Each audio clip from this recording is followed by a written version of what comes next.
Hello friends, welcome to all of you in Khan classes of commerce. जैसा कि आप screen पर देख रहे हैं, डेप्रिसिएशन लिखा हुआ है। आज हम हिरास पढ़ने जा रहे हैं।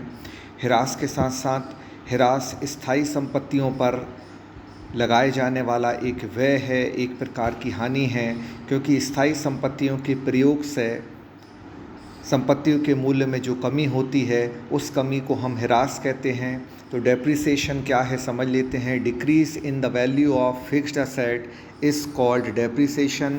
तो डेप्रिसिएशन क्या है? स्थायी संपत्तियों के मूल्य में होने वाली कमी है, और उस कमी को हम अकाउंट में भी लिखते हैं। तो अकाउंट में जब पुस्तकीय मूल्य में कमी होती है, बुक वैल्यू में, फिक्स्ड असेट की वैल्यू में कमी होती है, वो भी टेंजिबल असेट के मूल्य में, मतलब मूर्त संपत्तियों के मूल्य में, तो इस प्रकार की कमी को हम हिरास कहते हैं, डेप्रिसिएशन कहते हैं। डेप्रिसिएशन जो है एक मॉनेटरी वैल्यू को डिक्रीज़ करने वाला एक आइटम है जो उस असेट के यूज़ के कारण जनरेट होता है। तो depreciation is the decrease in the value of fixed asset due to its use year by year. तो ईयर बाय ईयर जब हम स्थायी संपत्तियों का उपयोग करते हैं, तो स्थायी संपत्तियों के उपयोग के कारण उनके मूल्य में कमी आ जाती है। स्थायी संपत्तियों में जो टूट फूट होती है, घिसावट होती है, वो मशीनरी, वो हमारे भवन पुराने हो जाते हैं, जिसके कारण उनके मूल्य में कमी आ जाती है। तो स्थायी संपत्ति के मूल्य में आने वाली इस प्रकार की कमी को हम हिरास कहते हैं। अब हिरास का और स्थायी संपत्तियों का लेखा एएस पे किस तरह किया जाता है तो वो समझ लें। एएस जो कि आप देख रहे हैं स्क्रीन पर, अगर हम एएस यहाँ 10 लिख दें तो AS10 जो होता है इसका संबंध किससे है? तो याद रखिए, इसका संबंध जो है वो टेंजिबल असेट से है। तो याद रखिएगा, इसका संबंध जो है वो टेंजिबल असेट से है, मतलब कि मूर्त संपत्तियों से है। जो संपत्तियां जिनका फिज़िकल स्ट्रक्चर होता है, जो मूर्त संपत्तियां हैं, टेंजिबल असेट हैं, उन टेंजिबल असेट को AS10 में डिफ़ाइन किया गया है। और उन टेंजिबल असेट पर जब हम डैप लगाते हैं तो उस डैप को किस में लिखा गया है वो भी समझ लें। तो उसका जो लेखा होता है, उसकी जो रिकॉर्डिंग होती है वो AS6 के अकॉर्डिंग होती है। तो याद रखिए, AS6 जो है वो पर्टिकुलर किसके लिए है? AS6 जो है वो डेप्रिसिएशन के लिए है, और AS10 जो है वो टेंजिबल असेट के लिए है। अब ये दोनों AS10 और AS6 को यहाँ हमने क्यों मेंशन करा? AS10 में जो असेट्स होती हैं, टेंजिबल असेट होती हैं, जैसा कि प्लांट, मशीनरी, फर्नीचर, उन पर जब हम डैप लगाते हैं तो जो असेट होती हैं AS10 में, उस पर डैप लगाया जाता है AS6 के अकॉर्डिंग। इसलिए AS10 जो है उससे डायरेक्टली कनेक्टेड है AS6। मतलब AS10 में जिन टेंजिबल असेट को मेंशन किया जाता है, उन मेंशनड असेट पर डैप लगाया जाता है AS6 के अकॉर्डिंग। इसलिए इन दोनों को आप याद रखिए। तो डेप्रिसिएशन क्या हुआ? डेप्रिसिएशन एक कमी है, एक हानि है, एक गैर नगद खर्च है, एक नॉन कैश एक्सपेंस है। इसलिए नॉन कैश एक्सपेंस है। हम सैलरी पेड करते हैं तो कैश में, वेजेस पेड करते हैं तो कैश में, लेकिन डेप्रिसिएशन किसी को पेमेंट नहीं किया जाता, बल्कि असेट पर डैप लगा के उसको अपने पास रख लिया जाता है। तो डेप्रिसिएशन एक नॉन कैश एक्सपेंस है, एक गैर नगद खर्च है, इसको आप याद रखिएगा। अब देख लेते हैं स्क्रीन में आगे और क्या दिया है। तो इसके बाद दिया है अप्रचलन दिया है, जिसको हम ऑब्सोलेंसेस की भी कहते हैं। तो सबसे पहले समझ लेते हैं ये ऑब्सोलेंसेस क्या होता है।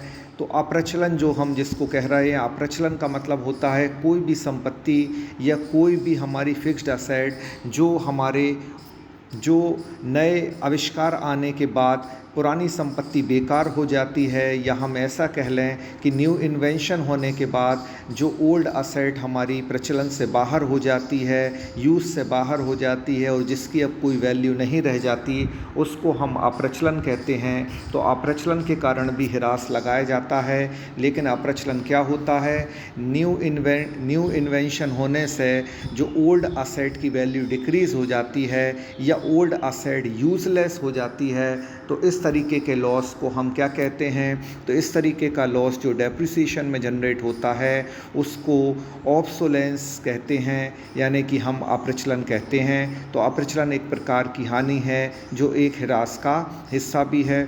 कोई भी संपत्ति जब, जैसे कि अभी 5G मोबाइल अब आने लगे हैं, तो जिसके कारण 5G नेटवर्क हमको लेना पड़ेगा। तो जिस दिन हम 5G नेटवर्क जो है उसमें रजिस्टर्ड करा लेंगे तो 4G मोबाइल जो है वो प्रचलन से बाहर हो जाएगा। इस तरीके से आप समझ सकते हैं कि 5G मोबाइल और 5G नेटवर्क आने के बाद 4G का काम ख़त्म हो जाएगा, यानी 4G मोबाइल की वैल्यू जो है बहुत ही कम हो जाएगी या लगभग ख़त्म ही हो जाएगी। तो उसको हम क्या बोलेंगे? अप्रचलन कहेंगे। इसके बाद देखते हैं ह्रास से ही संबंधित टॉपिक और क्या है। तो आप जैसा कि स्क्रीन पर देख सकते हैं रिक्तीकरण, डिप्लेशन आपको दिखाई दे रहा है। तो ये डिप्लेशन क्या होता है, रिक्तीकरण किसे कहते हैं? तो ऐसी संपत्तियां जिनका आगे जो प्राकृतिक प्रकार की हैं, जो यानी कि नेचुरल हैं, जैसे कि खदानें हो गई, खनिज पदार्थों की खदानें हो गई, जंगल हो गए, तेल के कुएं आदि हो गए। तो जो भी प्राकृतिक संपदा है जिसका हम उपयोग करते जाते हैं, तो वो प्राकृतिक संपदा उस स्रोत से क्या होती जाती है? ख़त्म होती जाती है, कम होती जाती है। तो उसके मूल्य में होने वाली कमी को हम रिक्तीकरण कहते हैं। तो याद रखिए, जो प्राकृतिक संपदा है, नेचुरल रिसोर्सेज है, और जो पेरिशेबल है मतलब कि नाश होने वाली है, समाप्त होने वाली है, इनमें हम क्या समझ सकते हैं? इनमें कौन से एग्जाम्पल हैं इसके? तो इनमें माइंस आ जाते हैं, इनमें फॉरेस्ट आ जाते हैं, ऑयल के वेल आ जाते हैं, मतलब तेल के कुएं आ जाते हैं। तो इन सब से एक ना एक दिन ये चीज़ें जो हैं वो वहाँ पर्टिकुलर जगह से ख़त्म हो जाएंगी। तो उस जगह अगर इनकी खनिजता कम होती जाती है तो उसको हम क्या कहते हैं? रिक्तीकरण कहते हैं, मतलब कि डिप्लेशन कहते हैं। तो याद रखिएगा कि नेचुरल रिसोर्स का कम होना ह्रास नहीं कहलाता, नेचुरल रिसोर्स का कम होना, ख़त्म होना ह्रास नहीं कहलाता, ठीक है, और ना ही ऑब्सोलेंस कहलाता है, बल्कि वो क्या कहलाता है? डिप्लेशन कहलाता है। ये नेचुरल वस्तुओं पर, ये नेचुरल चीज़ों पर या प्राकृतिक चीज़ों पर लागू होता है। इसके बाद अमोर्टाइजेशन समझ लेते हैं कि अमोर्टाइजेशन क्या है। बहुत ही इम्पोर्टेंट है, जिसको हम हिंदी में प्रत्युत्सर्जन कहते हैं। अमोर्टाइजेशन, तो अमोर्टाइजेशन क्या है? ये भी ह्रास के जैसा होता है, लेकिन ह्रास नहीं होता, डेप्रिसिएशन नहीं होता। डेप्रिसिएशन टेंजिबल असेट पर लगाया जाता है।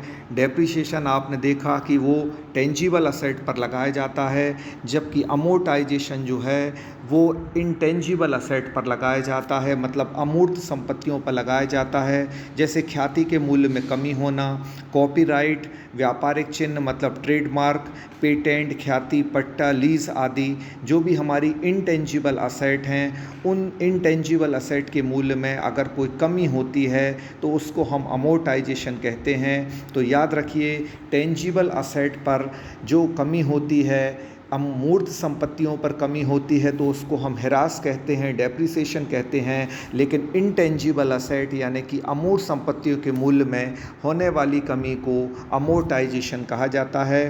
तो आज हमने ये मूल्यों से संबंधित पढ़ा कि किस संपत्ति का मूल्य कम हो रहा है तो उसको क्या कहा जाएगा।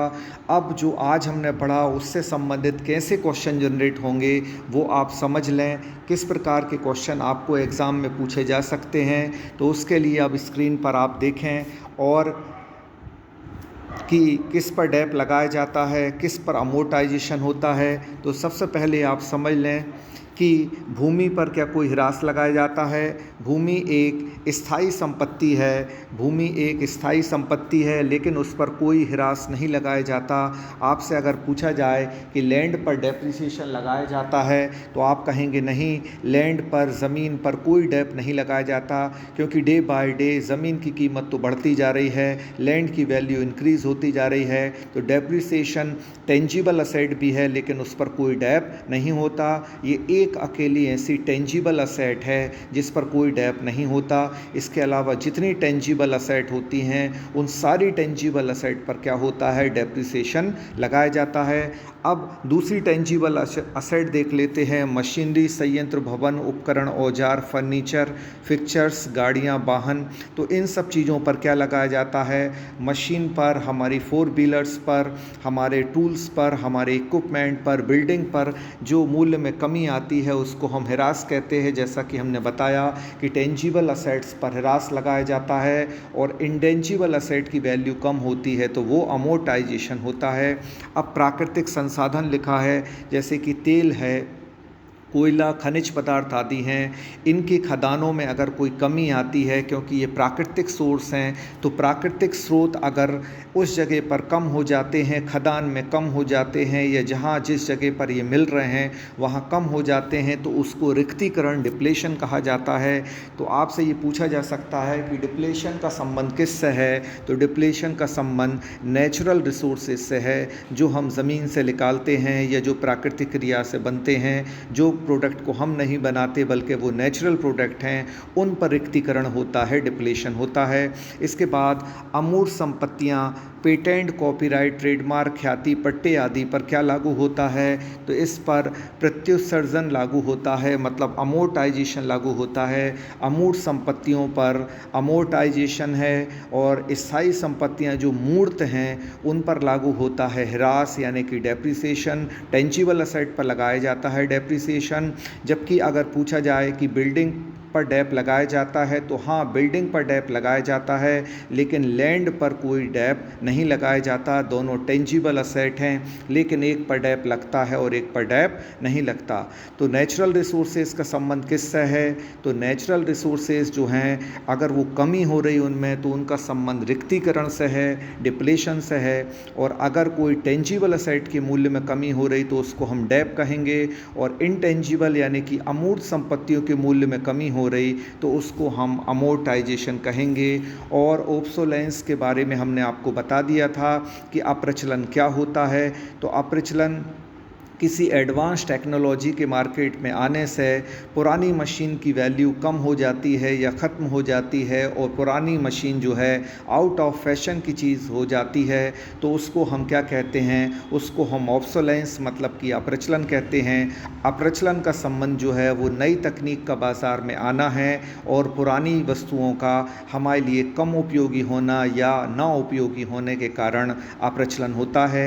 अप्रचलन किसका हिस्सा है? तो याद रखिए, ऑब्सोलेंस जो है वो पार्ट ऑफ डेप्रिसिएशन है, मतलब ह्रास का एक हिस्सा है। अप्रचलन जो है वो ह्रास का एक हिस्सा है। और हमने आपको बताया ह्रास एक कैसा व्यय है? गैर नगद व्यय है। और ह्रास के संबंध में हमने आपको AS बताया था, तो ह्रास के संबंध में कौन सा है? AS 6 जो है वो ह्रास के संबंध में है, जबकि AS 10 जो है वो किसके संबंध में है? वो टेंजिबल असेट के संबंध में है। वो टेंजिबल असेट के संबंध में है, और टेंजिबल असेट पर ही क्या लगाया जाता है? डैप लगाया जाता है। इंटेंजिबल असेट पर डैप नहीं होता। इंटेंजिबल असेट पर क्या होता है? उस पर तो प्रत्युत्सर्जन होता है, इसका मतलब अमोर्टाइजेशन होता है। आई होप ये चारों टर्म जो हमने आपको बताए बहुत अच्छे से आपको समझ में आ गए होंगे। अगर वीडियो आपको अच्छा लगा है और अच्छी इन्फॉर्मेशन आपको मिली है तो वीडियो को ज़रूर लाइक करें, इस पर कमेंट करें, और आने वाले वीडियोस में आप क्या हमसे इन्फॉर्मेशन चाहते हैं, कौन से टॉपिक पर डिस्कस चाहते हैं, वो ज़रूर कमेंट करें। हम आगे वो वीडियो लेकर आएंगे आपके लिए। Thank you so much to all of you.